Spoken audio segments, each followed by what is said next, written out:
Okay, in this lecture we're going to be talking about creating a walk cycle in Harmony. So this first section is going to be setting up the walk cycle and putting in the first two positions, the first two most important positions. So open up Harmony. We're going to be creating a new file. I'm going to be calling this walk cycle demo v001. I always like to name these in versions, especially if we are working on a project for a while. If you want to make any changes to your project or try something new with it and you're not sure you're going to like it, this gives you the option to roll back if you save new versions as you go. So I'm naming this Walk Cycle Demo V001, so version 1. And I'm going to be saving this onto the desktop for now. The camera size is HD TV 1080p24. Again, that just means 1920 by 1080 size, so widescreen with a 24 frames per second frame rate. So I'm going to hit Create Scene. Okay, and I'm just going to widen the screen a little bit so I can see this. So I'm in my camera view, and down here on Drawings, right now the document is 60 frames long. I'm going to shrink the duration because I want this to be the length of one cycle. So one cycle is going to depend on how quick your figure is walking. I'm going to go, for the sake of the demo, and go with march time. So that just means a 12 frame step, which would mean 24 frames per second for a full cycle. So I'm going to shrink this down, the duration, to about 25. 25 will be when the next cycle begins. Okay, so the most important position in a walk to start with is your contact. That is when the feet are first touching the ground. So I'm going to grab red, and I'm going to make this straight line at the bottom the ground for now. We'll put in a real ground soon. So let's make this red a little darker. There we go. So contact is when the foot is just touching the ground. And actually, let's make a ground layer instead of making it the bottom of this, since that wouldn't be permanent anyway. I'm going to name this Drawing Legs. And I'm going to make a new layer. Drawing, I'm just going to call it Ground. And I'm going to create a straight line. I'm going to hold down Shift as I do this to make sure that it is in fact a straight line. I don't really want to make this character walk on an incline. That would change the walk. You wouldn't want the character walking as normal and then angled up. That's not natural as to how somebody would walk up an incline or down an incline. So we want them just on a flat surface. Okay, so now I've got the legs. And often I like to start with stick legs and then draw the parts on top. So I got a little stick leg here and here.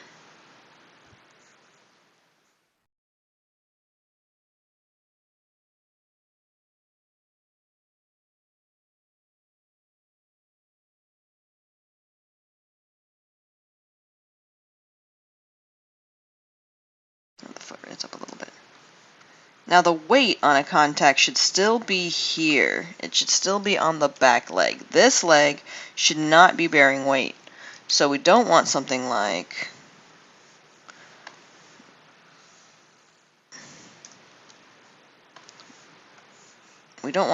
that on a contact position. That's not the right place for it. This is just when this foot is beginning to make contact. It doesn't have to be the heel. It could be the toe that's making contact. It could be the flat of the foot, but I wouldn't put it straight down where the whole foot's landing at once unless there's a reason for it. Maybe it's a stomp. But even if it is, I would maybe still angle it a little bit up or a little bit towards the toe. In this case, I'm just having the heel touch down. Now, one thing that's really important is you got to make sure you know which leg is which. So which is the front leg and which is the back leg. And there's different ways that you can determine this. You could do it by color, but the only thing that goes wrong with color's great. The only thing that can go wrong with color, though, is when you turn on onion skinning, it will make your previous frames the same color.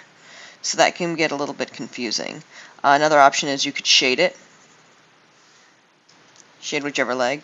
Or you can use indentation. So if I wanted this to be the front leg and this to be the back leg, then I can erase and just make sure that I'm really clear with my overlapping lines which is the front and which is the back. So this is definitely the front leg because this leg is overlapping this leg. This front leg is overlapping the back leg here. So that can be a way of telling. You can also potentially have the legs on separate layers, and sometimes I'll do that as well. So that is the contact position using the front leg. I can also change the color of this leg. That is a contact position. Let's create a new drawing layer. We'll call this labels. And just call this contact. That's our contact position. Now, we want to make this into a cycle. So we do need to end this cycle where it began. So what I'm going to do is take this, the leg drawings, and I'm going to copy the cells from the timeline. Not the drawing, not selecting the drawing and copying it, that's a little different. I'm going to be copying the cells itself. Then I'm going to go to frame 25, and I'm going to paste. So now these are the same. So why do I want to do it that way? If I do it that way, then this is actually referencing the same drawing. And if I were to make any changes, it is made on both, not just one. And that's important because this is a cycle. We want this drawing to be able to return, or thus the walk, to end where it began so that it could cycle seamlessly. So sometimes when you're doing a walk, you might find, oh, I made a decision that I'm not quite happy with. Maybe I should lift the foot further. Maybe the feet are too far apart. Maybe I'm bending it too much. Maybe I don't want to have the heel up yet. There may be decisions that you might make, and you may want to change them later, and that's okay. That's typical. But that way, if you do it, it will also change it here, and you don't have a weird skip when you get to the end of one cycle and you go back to the beginning. There's not a weird jolt in the legs. So now what we're going to want to do is reverse the position of the legs. We want another contact with the opposite leg. So we have the front leg making contact and the back leg starting to transfer the weight, or getting ready to. So in this one, we're going to want the back leg to be making contact. So I'm going to go to the frame before it, and you can scrub through your frames by tapping your keyboard, the little V-shaped brackets to the right of the M key. And I'm going to hold down FN and hit F5. And that will extend the exposure, and I'm doing that so that I can see it. Now again, when I do use the onion skin, that does make all of the previous drawing the same color. Coloring can go a little wrong if you are relying on color to determine which leg is which. So I happen to remember that the back leg was blue, and if you're ever unsure, you can scrub back one frame to tell. Okay, so what I'm going to want to do is emulate this pose, but with the legs reversed. You don't necessarily have to have your contact positions be exactly the same on both sides, but just for simplicity's sake, we're going to have the walk be relatively symmetrical. So I'm going to use the blue here for this leg.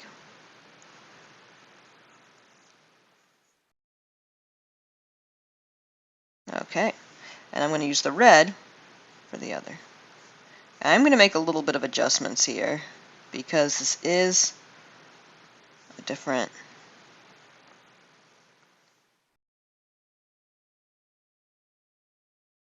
Position of the legs is different. There we go.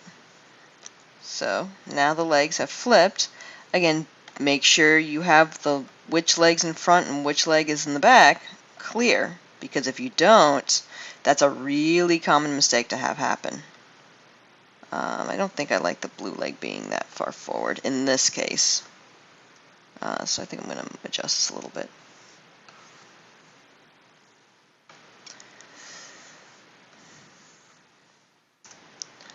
So may not have that leg step so far forward.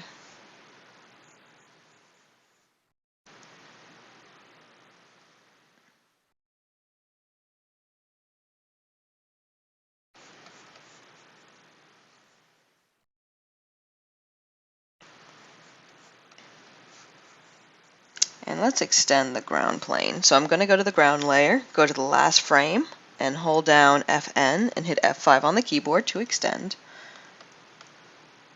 Okay. You can also add any little details. There you go.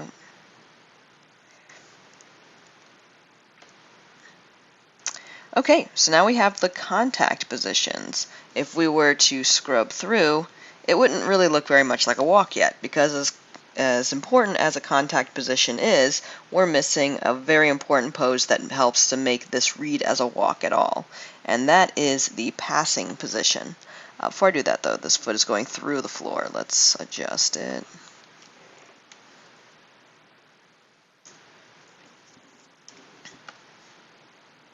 Okay.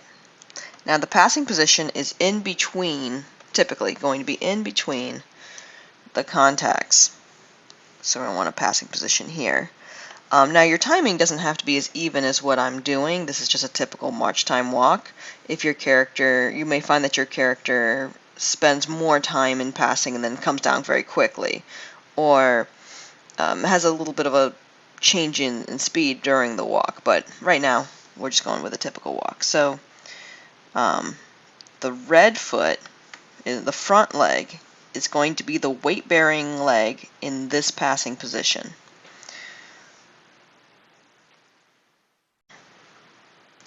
Now that should be that the foot is right in the middle.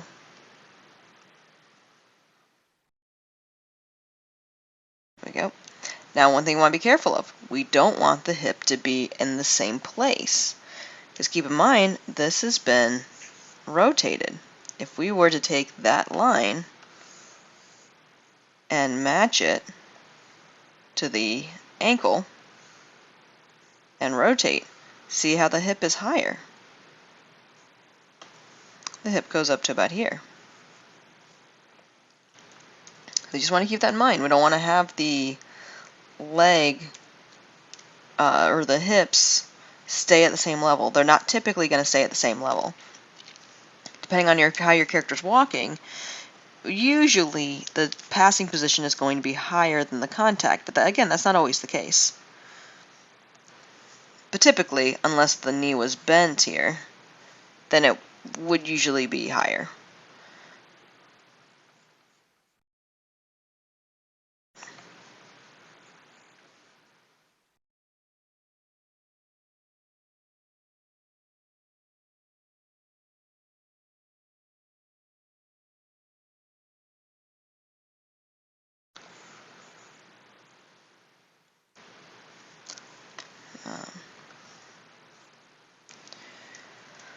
Let's bring this foot a little bit further back.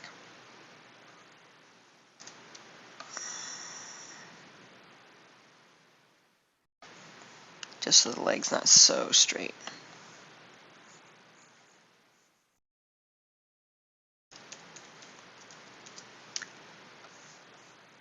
There we go.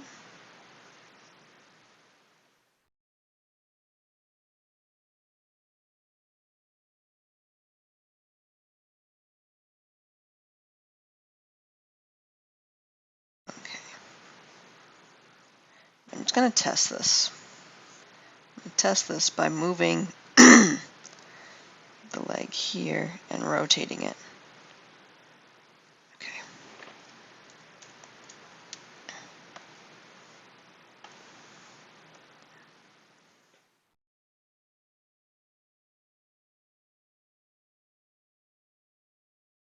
Okay. And then the non-weight-bearing leg is going to be up. It's going to be off the ground. It can be high, if your character's stepping high. It can be low in a shuffle. It can be angled away. It could be angled this way. I mean, it could do, well, that's a bit of a broken leg, but you can go wild with it. It just needs to be up. It's not going to be the back leg. This leg is not going to be the weight-bearing leg. That's the important thing. It's going to be usually off the ground in some way, or at least not have the weight on it.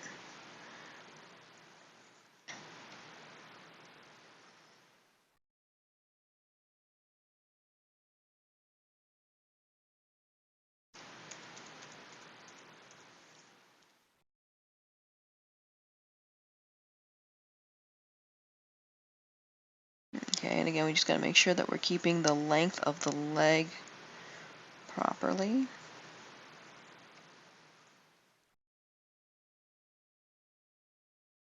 Okay.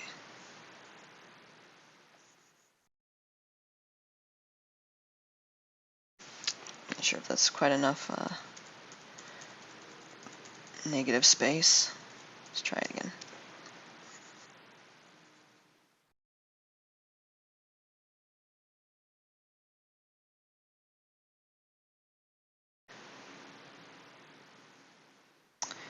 Sometimes it's a little hard to gauge when it's the leg that's in the back. Another option, if you want to make sure you've got the lengths right, is you can draw out the limb from the previous frame, grab onto it, especially if it's something stiff. So like the upper leg is going to be a little stiff. The point of change is usually going to be in the joint, like the knee or the ankle, unless this is a noodly leg.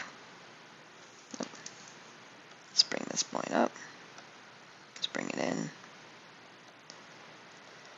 There we go. Now I know I have the correct length. Although I left some of the leg behind, I'll just delete that. And I can do that in here too.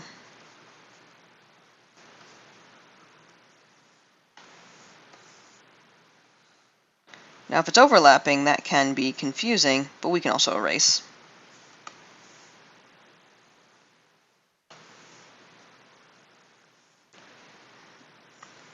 Okay. And now let's erase the leg wherever it is overlapping the red legs. We want to make sure that it is clear which leg is in front and which leg is in back.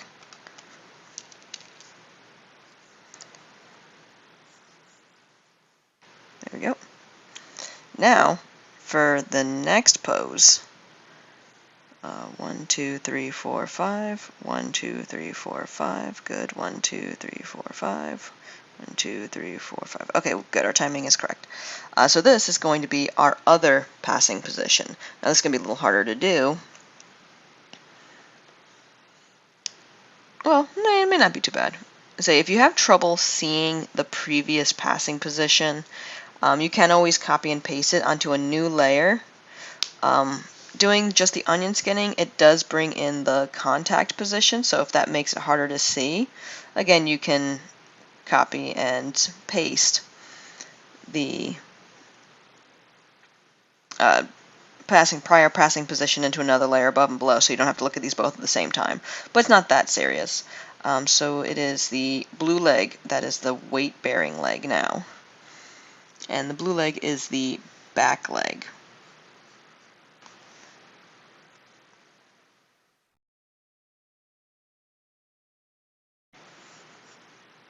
So I'll draw this for now, and then I'm going to put the red leg in front.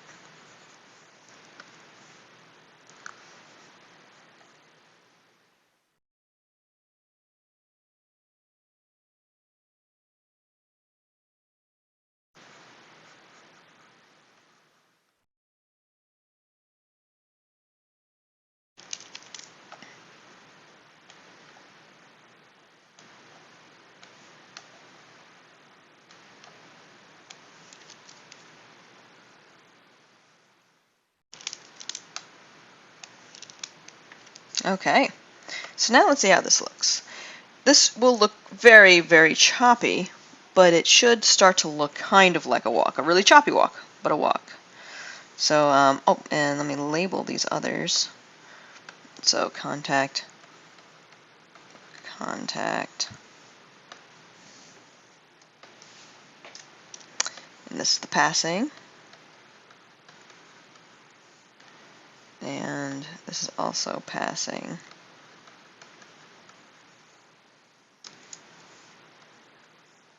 And copy the, there we go. So contact, passing, contact, passing, contact. Okay, and just to keep it from flickering during the animation, I'm just extending these labels. So I'm going to turn on loop. You can turn on loop by clicking on what looks like a little swirl with an arrow on it towards the upper left portion of the timeline. So I'm going to hit the play. And there you go. Very choppy, but it is a walk, or at least the start of a walk. So we're going to pause here. In the next lecture, we're going to start going into the up position and the down position. Those positions are helpful for showing weight and have a little bit more up and down motion with the walk.